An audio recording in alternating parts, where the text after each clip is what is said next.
in carry another quick notice give Fulani herdsmen with the earth their cattle in the state forest. In say make them come out because now then they cause the issue of kidnapping and other security issue for the state. So if we say it's very important, we'll talk about them. Now you make us bring Chief Femi Fani Kayode. He be one person will be say he don't dey vocal about this issue for quite some times now, and of course, it's one of the leading voices in the southwest region of Nigeria.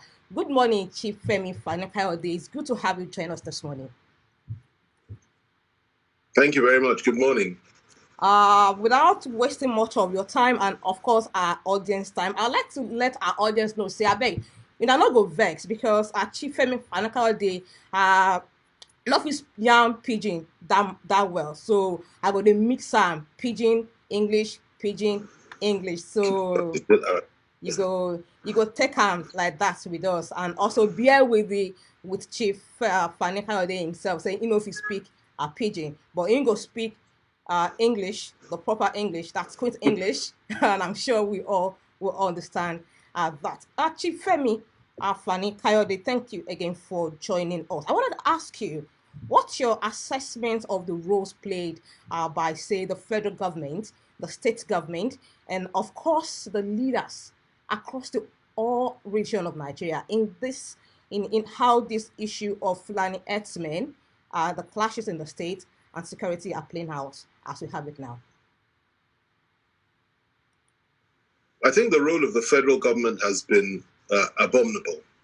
I think they have completely failed in their duty to protect the lives and property of the Nigerian people.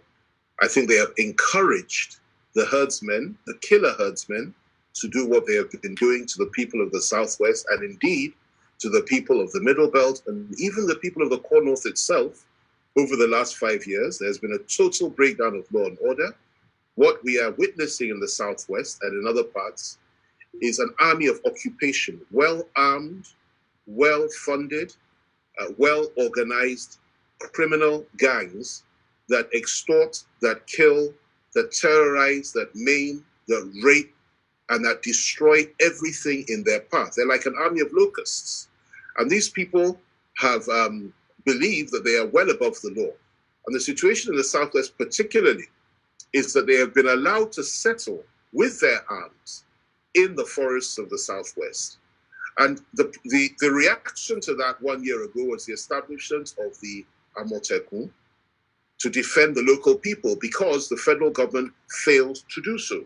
For some curious reason, the government has refused to designate them as terrorists, even though they've killed more people than probably any terrorist organization in the world, because they've been designated by the International Terror Index as the fourth most deadly terrorist organization in the world. But in Nigeria, they're alive and well.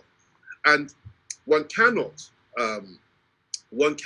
deny the fact that there must be a link to this, simply because the president himself happens to be of the same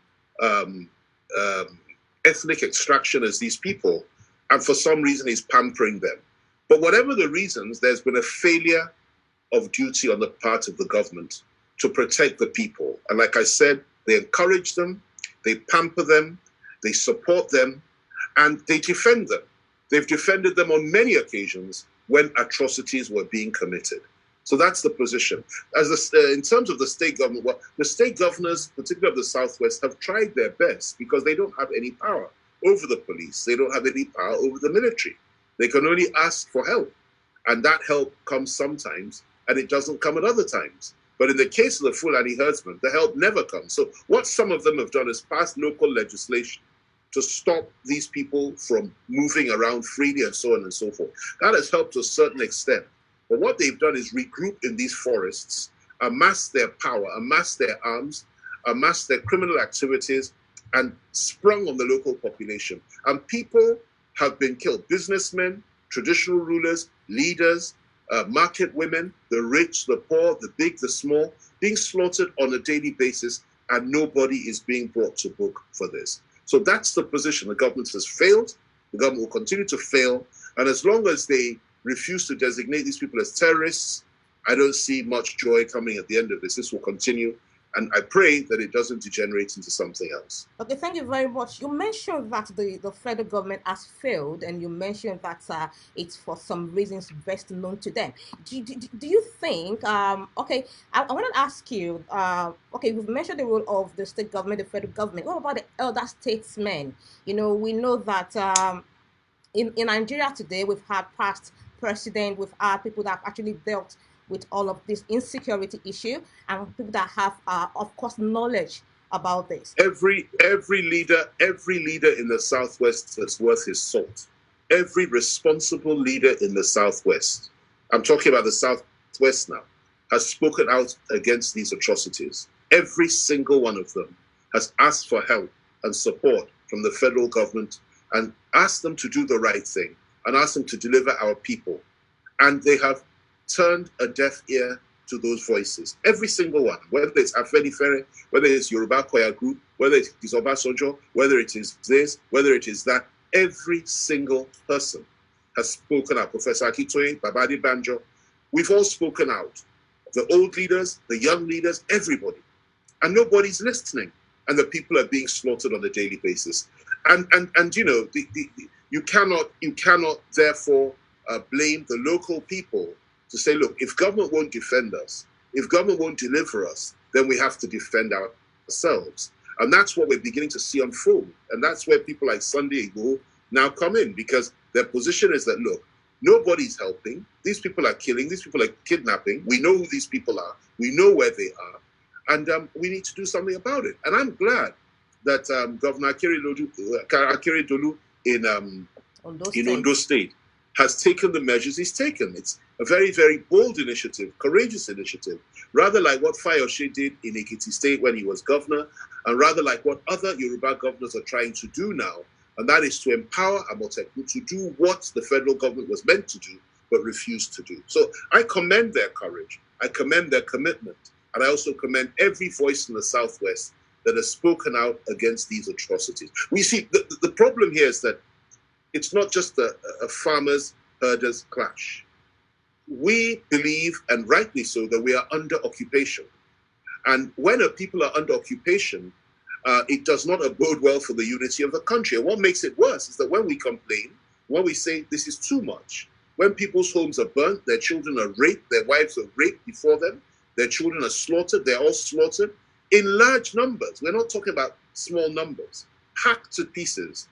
All kinds of atrocities being committed, ethnic cleansing, genocide, but they refuse to use these words simply because it's not politically expedient to do so. But that's what's going on. And when we complain that this is what is going on, you have groups like Mieti Allah, the umbrella organization for these herdsmen, the Northern Elders Forum, and the Arewa Consultative Forum will come out and then say, we are asking for war when we say that our people should not be killed by their people. This is unacceptable. We have nothing against the Fulani people. I believe in peaceful coexistence, and neither do I believe that anybody has the right to give eviction orders to any ethnic nationality. I do not subscribe to the view that Fulanis should all leave the Southwest, and neither do I subscribe to the view that Igbos should all leave the North, or anybody has the right to tell a whole group, ethnic nationality, to leave any other part of Nigeria. However, I do believe that people that have been identified as killers and murderers and terrorists, and those that seek pleasure or take pleasure in slaughtering others, that it's right and proper for the government to flush them out and bring them to justice. And it's right and proper, if the government fails, for the local people to say, look, enough is enough. We know who you are. We know what you're doing. Leave us alone. Stop killing our people and get out of our territory, or else we will defend ourselves. It's perfectly natural to do that. And by the way, it is also lawful. Nobody should feel threatened by that. And what the Northern leadership should do is tell those Fulanis that are committing these atrocities to desist from doing so and leave the territories. That's what they're supposed to do. Sadly, they failed to do that. Okay, so you say it is lawful to ask the Fulani herdsmen to leave. And I want to ask you now, Mr. Sunday Adeyemo, the popular Sunday Igboho, is a citizen of Nigeria, just like every other person or individual living in the country. And would you say his action is legitimate to have asked a group of people to vacate a particular place in Nigeria, as a citizen, does he have the authority to do so? Somebody comes to your house to try to kill your family, and succeeds in wiping some of them out. That will never happen to you. I'm just using it. Or let's say somebody else. They go there, they pillage, they kill, they rape, they slaughter. And the owner of the land and the house will now say to them, listen, you have no right to stay here and you have to leave. And they tell you, no, we're going to live in your sitting room and there's nothing you can do about it. After all, the federal government, the police, the authorities have not asked us to go. We have a right to occupy you. We have a right to rape your women. We have a right to kill your children. We have a right to slaughter you and take everything that belongs to you. Do you really believe it's illegitimate for the owner of that land and the owner of that house to say, listen, either you leave or we're going to have a conflagration here because I cannot continue to be your slave and I can't continue to allow you to slaughter my people? It's as simple as that. Now, he has not asked for all Fulanis to leave. If he did that, I would oppose it. I would oppose it.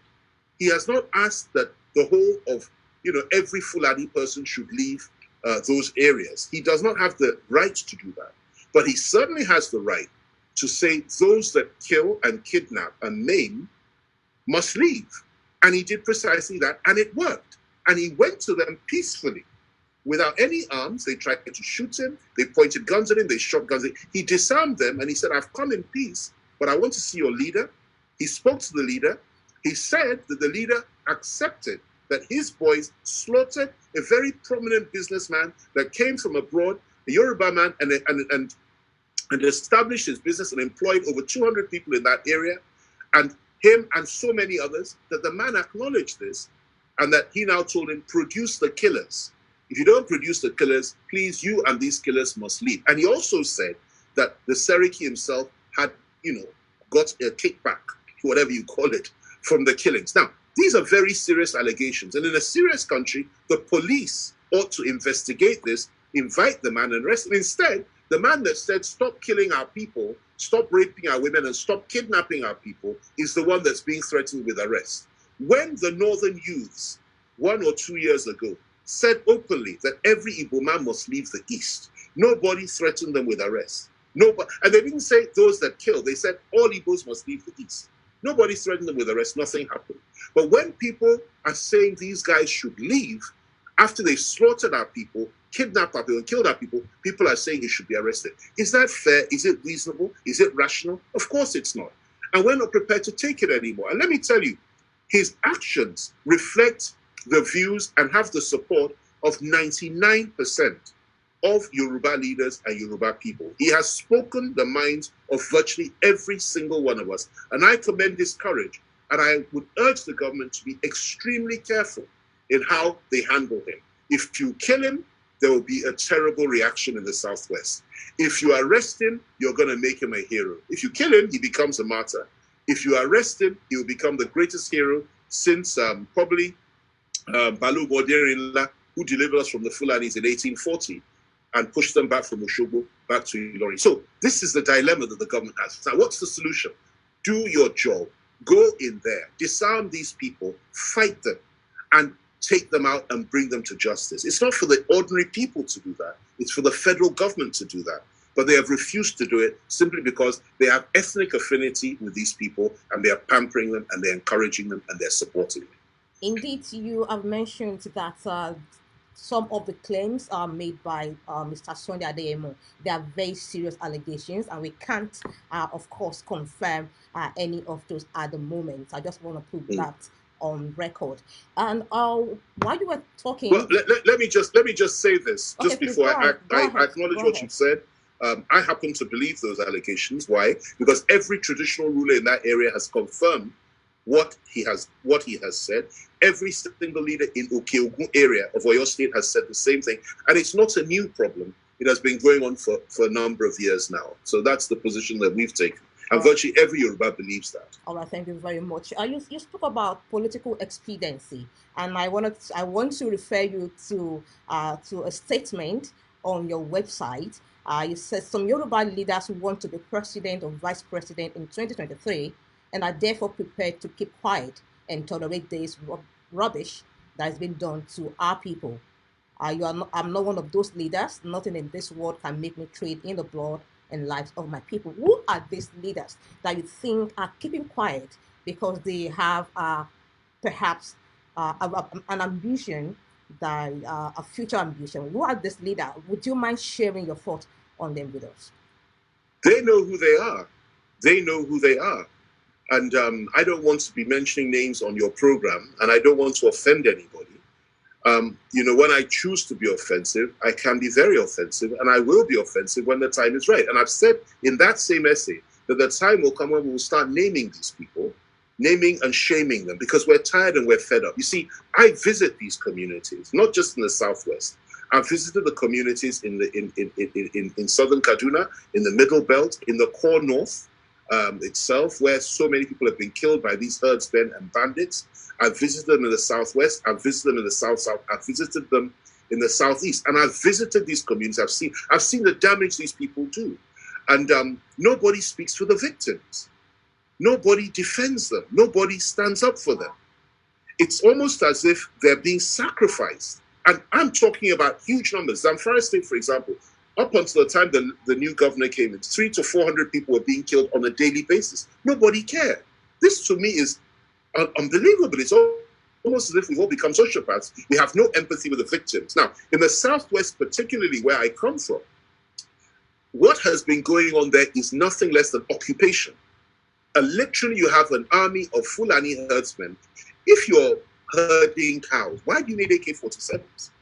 If you're herding cows, why is it you're kidnapping people?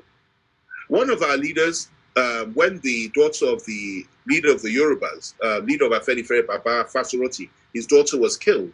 One of our prominent leaders of Southwest went to pay him a visit, condolence visit. And when he was told that, look, we all know who did this, and the Fulani herdsmen did it. And his question was, where are the cows? Where are the cows? Well, of course, he got his answer about 2 months later, when those that committed this heinous crime and murdered this lady, beautiful lady, were caught. And of course, they were Fulani herdsmen. So there you are.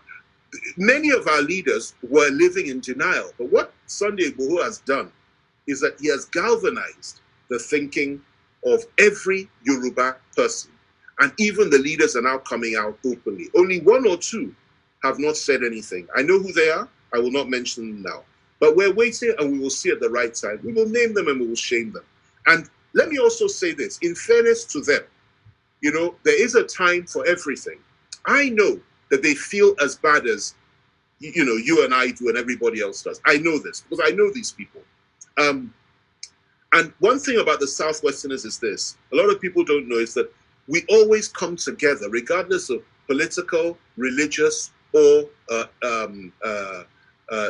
religious, or perhaps tribal, or ethnic divisions, because we have tribes within Yoruba land. We always come together when there's an existential threat. It happened in 1840. It happened in 1840. It happened in the Civil War. It has happened over and over again, over June 12th. So it really doesn't matter what party you're in, what your religious faith is, whether you're in Ijebu, and Ife, and Oyo, or whatever it is, even a Lagosian. At the end of the day, when there's an existential threat, we always come together and we resist that threat. So I still have hope that these people will not allow their ambitions, their vain ambitions, to becloud their better judgment. And if they do, well, they will only have themselves to blame.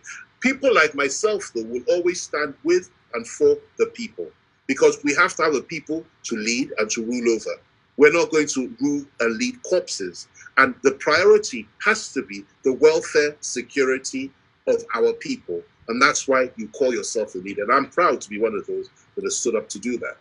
Okay, I want us to go back to Mr. Sunday Adeyemo Igboho himself. You've spoken and you said that you, as one of the leading voices in Yoruba land, and you've let us know that this is what the leaders are saying. This is their stand. Have you met Mr. Sunday Igboho himself, physically, personally? Have you met him? The point is that of course, he's somebody that I know well. and somebody that he's not, see, a lot of people don't understand, this young man is not just an activist. This is somebody that is very seasoned in many, many things and in many skills. And he's captured the imagination of the Yoruba people. He has voiced their sentiments. Enough is enough. That's what he's saying. He's not a radical. He's not a murderer. He's not a thug. He's not a killer. He's not somebody that's looking for trouble. He's simply saying enough is enough. And that is why many of us support him. And I will say that I'm very proud of his efforts because he's managed to achieve in the space of just 2 or 3 days what many of us could not achieve in many, many years. And like I said in one of my write-ups, if he continues in this way, he will be regarded as one of the greatest heroes in the Southwest, ever since this country was established. And I sincerely hope that he does. I do not encourage violence, and I don't believe that he does either, and I would not suggest he would indulge in violence. But in terms of awareness and in terms of self-defense of our people, in the event of our people not being defended by the government or protected by the government, he's somebody that I admire immensely, and I want to encourage him, and I stand with him. Thank you very much. If you just join us this now, BBC Preaching, we did live with Chief Femi Fani Kayode, and we did discuss the issue of Fulani herdsmen and the clashes and the security issue in the Southwest. As we speak, I know for a fact that the Southwest governors will be meeting with the Miyetti Allah leadership in Akure, the Ondo State capital, today, alongside the governor of Ondo State, of course, Arakunrin Rotimi Akeredolu. I'm sure you're aware of that, of course. All right. Yeah. So I'm going to ask you a question, but before that, if you had a seat, say you had a seat, say you were a governor and you had a seat, what would be your position today at that meeting? Well, you don't yield and you don't surrender. You've taken a position. Look, listen, Akeredolu cannot afford to change his position. He's done the right and proper thing. He has also become a hero, if you like, in the Southwest by doing the right and proper thing. And he stood up like a man and he said, listen, that I'm not after the Fulanis. I'm not trying to get them all out. I'm simply saying that they cannot stay in the forest. They cannot continue with what they're doing. The killings have to stop. And that those that want to continue should register. I really don't see what the song and dance is about that. He's saying they cannot just sit in the forest and continue with what they've been doing all these years. That's the right and proper thing to do. Anybody that suggests to him that he should change his course, he should allow them to continue, is not serious and is, downright irresponsible and also dangerous. Because let me tell you, if he does not do what he has said he's going to do, it is only a question of time before the ordinary people say, to hell with him, to hell with the federal government. We will take the law into our own hands and we will do something about this. And nobody wants it to get to that point. So he's doing the right and proper thing. And I would encourage him to stand firm, to hold his head up high, and to consider the sentiments and feelings of his people rather than what some of his colleagues may want to tell him. But I doubt any Yoruba governor will tell him to change his mind anyway. Maybe others, but not Yorubas. Okay, sir. And we want to talk about, you mentioned Amotekun the other time, and we know that this security operative was set up to... You're breaking a little bit. Can you hear me now? Can you hear me? Yes, I can. Can you hear me? I don't know if you can hear me.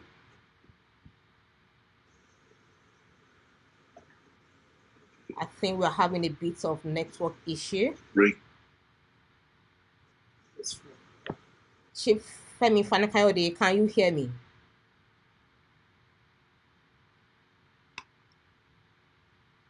If you just join us, this still will still day on top live interview with Chief Femi Fani Kayode. We've been to talk about the issue of Fulani herdsmen and farmer elders matters for Southwest Nigeria. Chief Femi Fani Kayode, can you hear me? Yes, I can hear you now. All right, we're having a bit of network challenge there. Yes, before that short break in transmission, I was just about to ask you that we all know that Amotekun, the security outfit for the Southwest, was set up to tackle security and, of course, provide support for the main security outfits. Do you think they are capable enough, they are effective enough, they have the wherewithal to nip this in the bud? Well, I sincerely hope they do. I think they're doing a pretty good job within the available resources they have. Most importantly, they have the support of all the Southwestern governments, and that's commendable. I think they still have a lot of work to do because, frankly speaking, these people are embedded like an army of occupation in our forests, and they have not been rooted out. The truth of the matter is this: it will take the military itself to flush out all those people. I mean, a state government can pass all the laws it likes. It can have local vigilantes like Amoteco and others and so on and so forth defending the people, and we can commend them and encourage them for that, even support them. But at the end of the day, this is a job that has to be done by the military. These people are highly organized, well-funded, well-armed, very skillful, and they have the support and backing of elements within the security agencies and within the government, as far as I'm concerned. If that was not the case, why is it that the presidency consistently defends their abominable actions? A couple of years back, Femi, good friend of mine, who's the spokesman of President, when he was confronted by Nigeria, atrocities that were being committed all over the country by these same Fulani killer herdsmen, butchering people and sacking towns and all kinds of atrocities. And his only response was that, listen, you either keep the land or you keep your life. In other words, you must leave your land for these people to take. Otherwise, they're going to kill you. That was the presidency's response. Again, a year later, when Miyetti Allah was defending these atrocities, Shehu Garba, another spokesman for the president, came out and said, and people were complaining and said, how could you be defending this evil? The spokesman for the president came out and said, people should respect Miyetti Allah and stop criticizing and condemning them for what they said.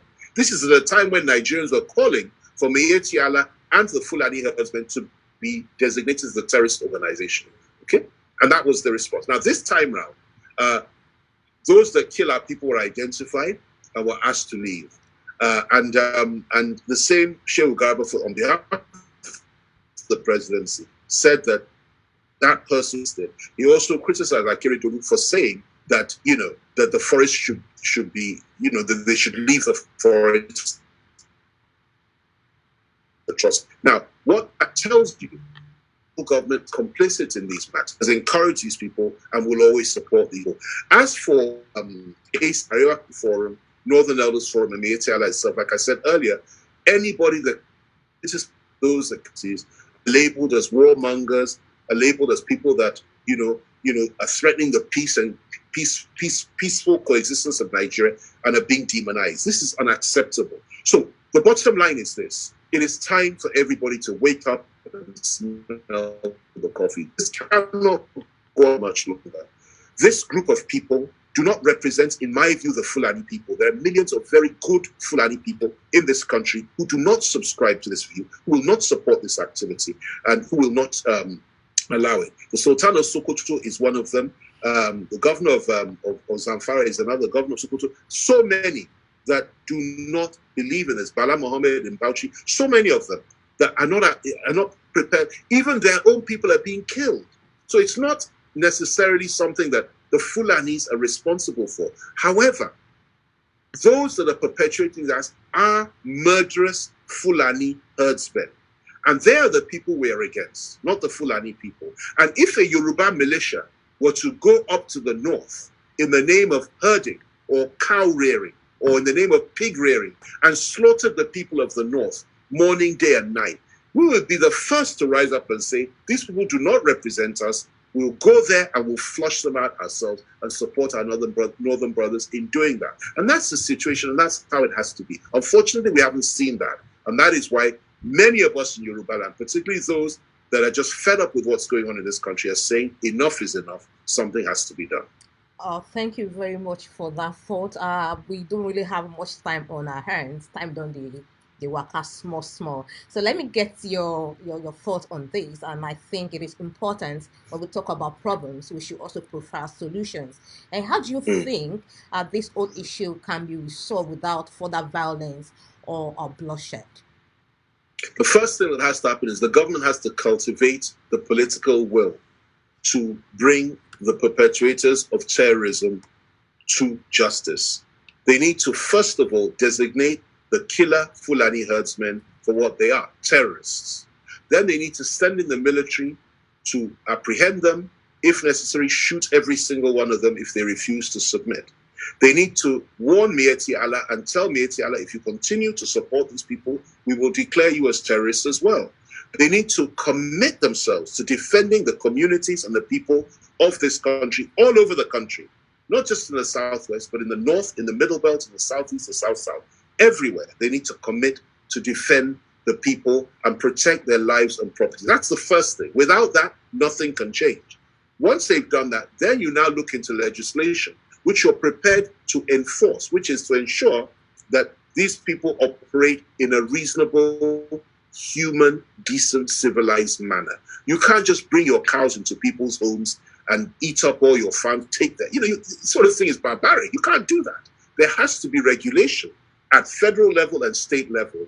And you come to some kind of agreement as to how they're going to manage themselves and what they're going to do, what they'll be allowed to do, what they won't be allowed to do. Something similar to what Akeredolu is doing in Ondo now, something that Fayose did successfully in Ekiti.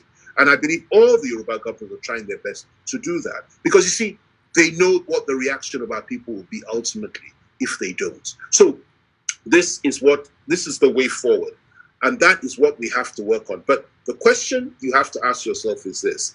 A man that went to this Sebuke in Ibarapa in Oyo State in 2001, who is our president today, and he went there to go and meet the governor of Oyo State, then Lamadishino. He's passed on now. And Buhari went there, General Buhari, because there was a clash between the Fulanis and the Yorubas at that time, 2001. And when he got there, the first thing he said to the governor was that, why are your people killing my people? That is a former head of state. In other words, even then, he saw this as his people and the other side are your people.